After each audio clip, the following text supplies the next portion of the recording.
Bonjour à tous. Alors, je voudrais revenir quelques instants sur ma lettre. La lettre envoyée à Monsieur Corneli, tapée à la machine. Elle m'intéresse, cette lettre, toujours autant. Me pose toujours la question. Je vais récapituler quelques instants. Et j'ai bien fait peut-être de continuer à y penser un petit peu. Je vais vous partager un petit truc là. Donc à propos de cette lettre, envoyée à Monsieur Corneli après qu'il est passé à la télé, et donc il reçoit par la poste une lettre envoyée de la Saône-et-Loire, pas loin de Mâcon. Alors on parle de Châlons, entre Châlons et Mâcon. On ne sait pas trop, mais en tout cas c'est de la Saône-et-Loire. 10 lignes en style télégraphique, bien écrites, sans faute de grammaire. Pas du tout, a priori, l'œuvre d'un maniaque. Voici une nouvelle fois la lecture de ce petit courrier. Oblige écrire anonymement tenu par secret professionnel et par peur aussi. Signale crime pouvant avoir été commis par homme connu police, mœurs extrêmement cruelles, payé par femme grosse et aisée, Lyon-Marseille. Entre parenthèses, ou crime commandité par femme. Si pas arrêté, s'apprête à recommencer. Je n'en sais pas plus à vérifier. Sincère vœu de réussite. Alors pour moi, mais c'est personnel, je pense pas que ce courrier ou les personnes qui ont écrit cette lettre, tapée à la machine, ou téléphoné ensuite à Monsieur Corneli, téléphone de la Saône-et-Loire. Je pense que cette personne vient de la vallée des Vosges et qu'il se peut qu'elle soit proche de ce drame. C'est pas la lettre en elle-même ou l'appel qui est intéressant, c'est la manière dont elle arrive à une époque bien tendue dans l'affaire Villemain, puisqu'on est à quelques heures de l'arrestation de Bernard Laroche. Après l'arrestation de Bernard Laroche, plus de lettres de ce genre, ni d'appel pour M. Corneli. Je rappelle d'ailleurs que M. Corneli recevait à l'époque de l'affaire les policiers et beaucoup de journalistes qui avaient trouvé dans le bar de la Poste à Docelles leur cantine. Donc beaucoup de gens se côtoyaient à l'époque là-bas. Et M. Corneli, après son passage à la télévision, s'est retrouvé dans la lumière. 2020, on apprend donc que l'enquête est relancée, entre autres avec la stylométrie, etc. Et une demande de la famille Villemain à propos d'ADN, et une demande aussi d'ADN parentel. Dans la demande des ADN, il y a plus de 30 personnes, et entre autres, je lis qu'il y a des anciens collègues de Jean-Marie Villemain, donc qui travaillaient à Chapelle, à Auto-Coussin. Ce qui me ramène à Auto-Coussin.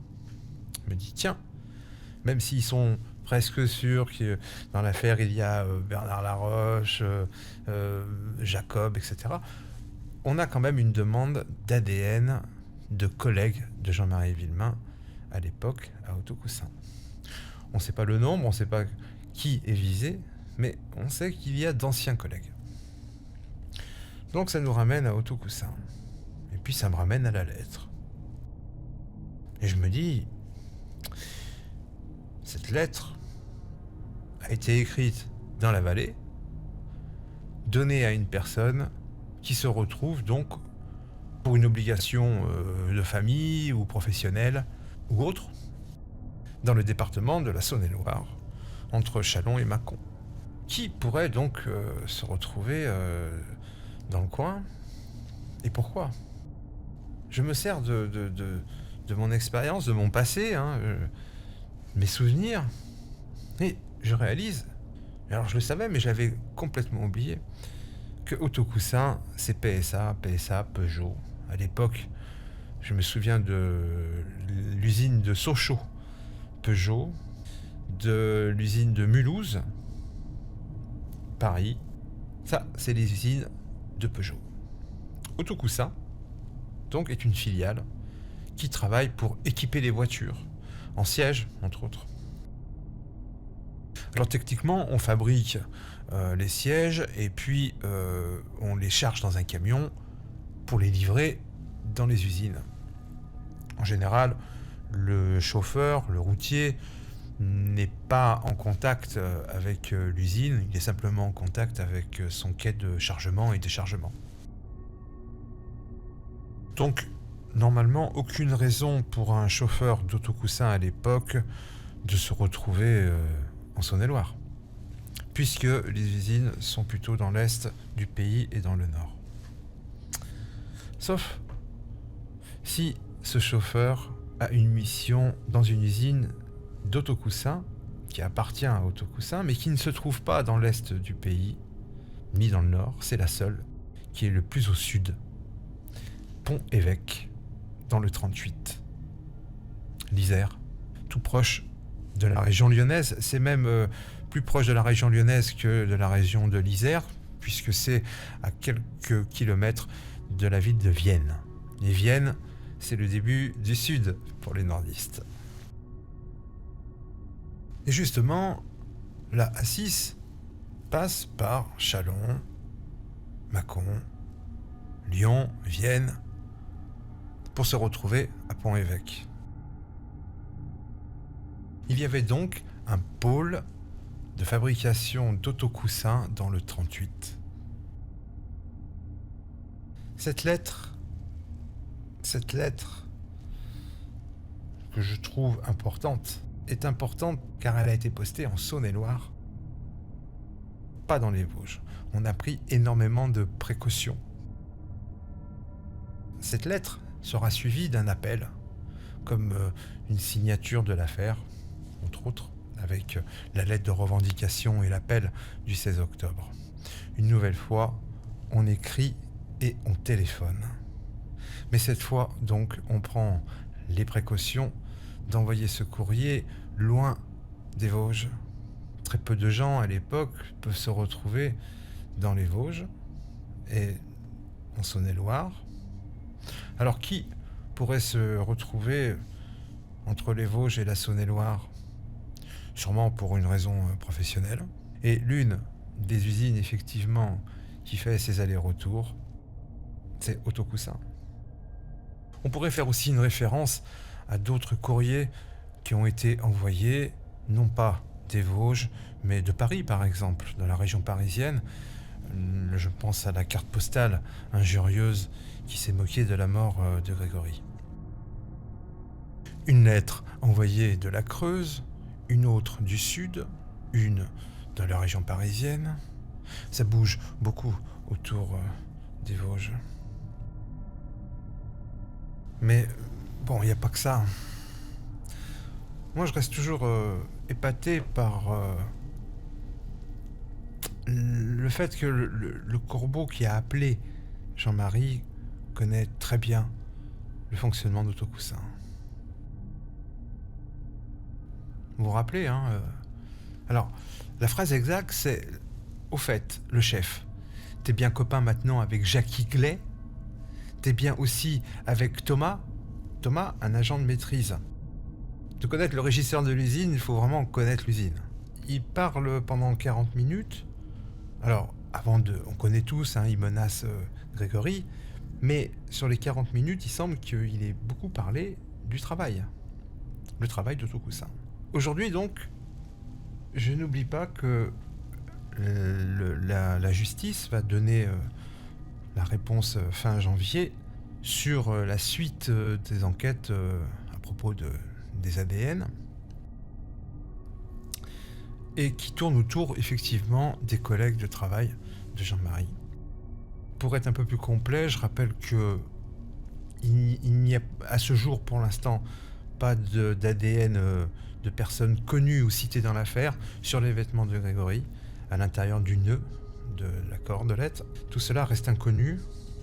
Et quand je pense à ça, je pense à Monique, entre autres, qui n'a donc jamais reconnu le corbeau masculin.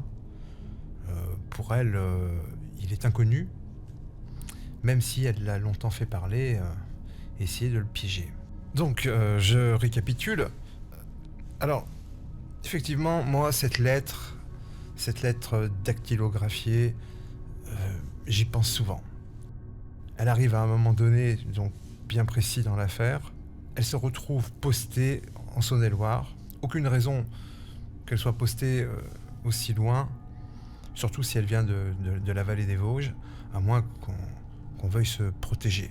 Reste encore à poster la lettre de la Saône-et-Loire. Il n'y a que deux possibilités. La première, une personne qui habite là-bas, entre Mâcon et Châlons.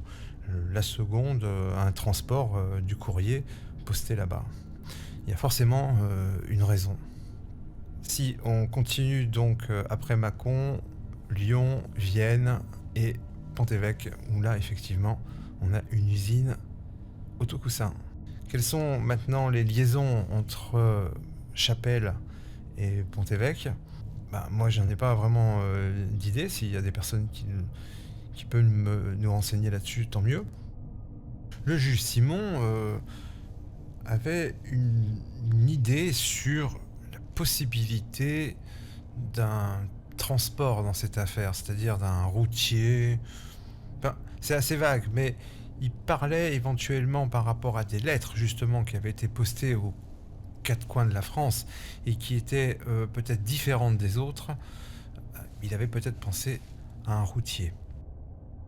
Une personne qui peut venir, partir, ses allées et venues ne seraient pas soupçonnables. Et c'est pour ça peut-être qu'il avait pensé à ça.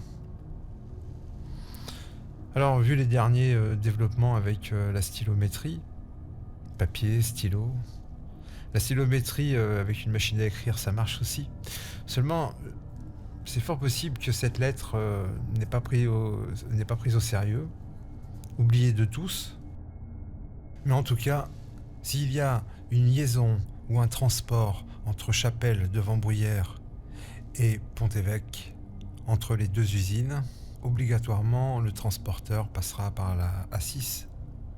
Et donc, Châlons, Mâcon, Lyon, Vienne et Pont-Évêque.